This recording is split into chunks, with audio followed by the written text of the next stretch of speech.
你有沒有發現，咱們身邊總有那麼一群人，他們穿着打扮光鮮亮麗，名牌包包、最新款的電子產品一樣不落，朋友圈裡更是精彩的讓人眼花繚亂。今天剛從新加坡花園城市回來，明天又坐上了土耳其熱氣球，豪車名表更是數不清。每次看到這些，你是不是也忍不住羨慕，甚至在心裡嘀咕：要是我爸當年也這麼努力就好了。这些看上去風光無限的先生女士們，他們真的就是那些傳說中腰纏萬貫、富甲一方的真富豪吗？在這個消費主義盛行的時代，大家的注意力早就成了各大社交媒體爭搶的香饽饽。財富這兩個字，在很多人心裡早就被貼上了特定的標籤，一輛豪車、一件爆款就是最簡單的流量密碼，名牌華服下的婀娜身姿更是眼球收割機。所以啊，想讓人敬仰，有時候你根本不用真有錢，只要看起來有錢就行了。而要做到這一點，一張額度不低的信用卡就能幫你搞定。因此，為了不被這些表面的假象蒙蔽雙眼，咱們得練就一雙火眼金睛，從更多的細節裡分辨真偽。那到底怎麼才能做到呢？今天咱們就來聊聊假富人的5個特徵和真富人的5個特點。咱們話不多說，直接開聊。那些假富人的小心思：一，嘴上永遠離不開錢。這是挺好理解的，一個人越是缺什麼就越想表現什麼。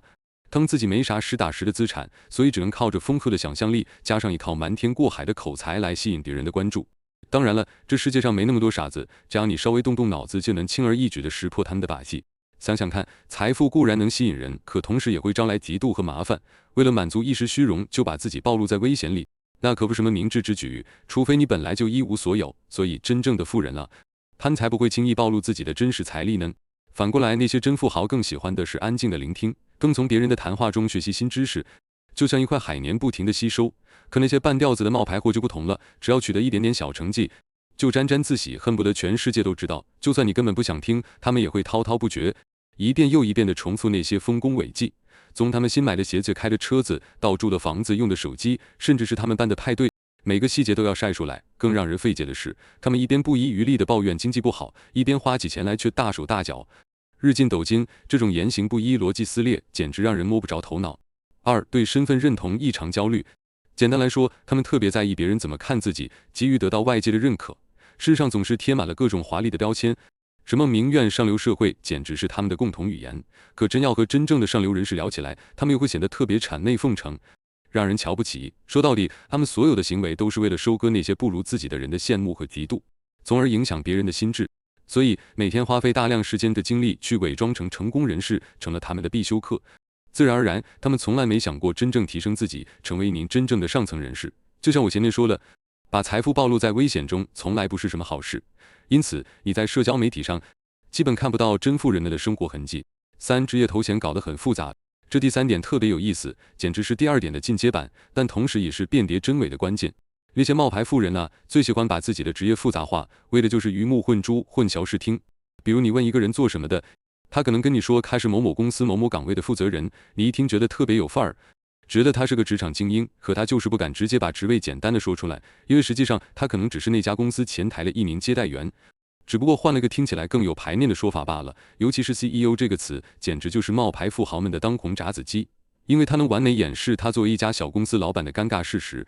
這種文字遊戲的小聰明，毫無疑問是被人瞧不起的，可對於這些冒牌富豪來說，卻是偽裝自己的最好武器。相比於真正提升自己的職業素養，他們更喜歡沉浸在這些美妙的文字幻夢裡。相反，真正的富人從來都是在自己的崗位上兢兢業業努力工作，才不會用這種複雜的名義來自我麻痹。4，喜歡當話題引導者，這也是區分真偽的一個關鍵。這些冒牌貨們啊，總是喜歡不遺餘力的見縫插針，只要是任何一個聽起來高大上的話題，他們總是第一時間察覺，哪怕大家對他的到來感到十分不悅，他也依舊滔滔不絕說個不停。這也從側面說明他們自身時刻充滿着不安全感，尤其是在成了高談闊論的時候，這種不安全感會變得特別明顯。他们喜歡成為話題引導者，大家對此也都心知肚明，也清楚這些人本質上沒什麼真本事。可相比之下，真正的富人則更喜歡聆聽他人所說的一切，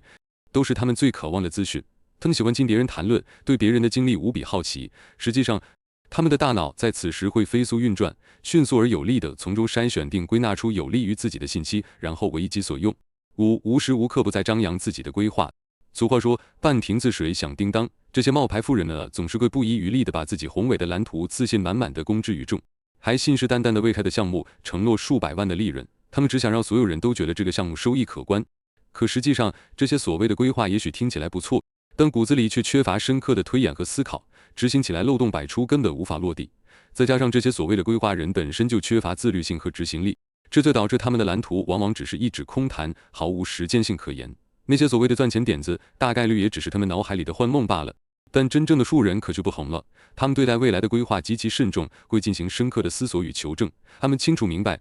項目的獲利並非一朝一夕的事情，往往需要數年的經營和積累才會有所收穫。對待計劃，他們必須有着清晰而冷靜的認知，才能去執行。那些真富人的秘密：一、低調為上，從不張揚。如果你仔細觀察過那些真正的富人，你會發現他們大部分為人非常低調，從不過分關注別人的看法，自己認定的目標就一直堅持下去，所以他們也不需要頻繁的拋頭露面。真正的富豪總是想盡辦法遠離焦點中心，因此幾乎沒人能察覺到他們的存在。他們厭惡過度張揚，自然也不會大搖大擺地主動找你攀談。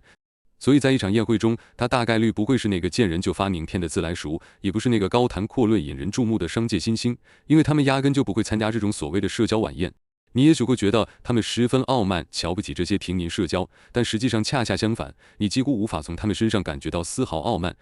真正的富人对這些所謂的社交場合就是不感冒。二、穿着樸素，品質至上。經歷了社交媒體的輪番轟炸，你大概率會覺得有錢人的衣櫃裡總是塞滿了各式各樣的名牌服飾。但實際上，真正的富翁往往穿着非常低調。當然，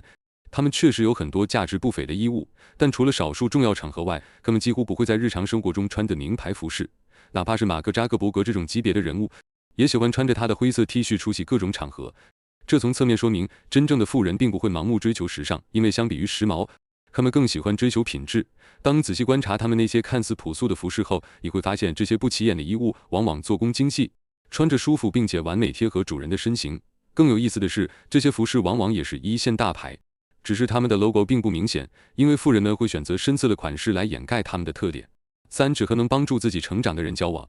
你可能聽過這樣一句話：如果身邊的環境沒人比你強，你該感到悲哀而不是慶幸。毫無疑問，那並不是適合你發展的最佳環境。所以真正的富人只會和那些比自己聰明能幹的人交往，並積極地向他們學習，而不是像那些冒牌富人一樣只追求數量而不追求質量，因為只有和那些比你優秀的人交往，才會讓你真正成長。四、厭惡虛名，回歸平靜。很多人可能對這一點摸不着頭腦，覺得不少富人不都是靠出名獲得財富的嗎？這點你錯，富人也是人，長時間徒有其表的盛譽只會讓人疲憊，甚至停滯不前。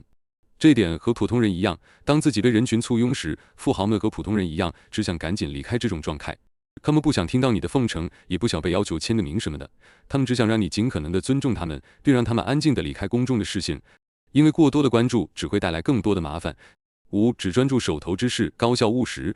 眾所周知，真正的富豪們做事都極其講究效率，從不讓身邊的小事分散自己的注意力。就算是閒暇之餘聊聊天，你也會發現他們只會談論自己目前正在學的東西，又或者在工作中迸發的靈感，以及新學到的經驗等等，並不是像刻板印象中那樣只會大然客談他們的遊艇和生意。實際上，這種物質層面的東西他們幾乎不會談論，相反，他們只會關注更深層次的話題，因為現實中他們的財富已經足以讓他們在物質和精神上都得到滿足，不需要這些表面的事物來填補內心。結語。最後，咱們來做個小總結：越富有的人往往越謙遜，越虛榮的人反而越招搖。當你足夠優秀，你會意識到，除了金錢以外，生活中還有更多美好的東西值得追求。專注於自身的發展與學習，才是自我成長的王道。而當你真正足夠優秀的那一天，財富自然也會隨之而來。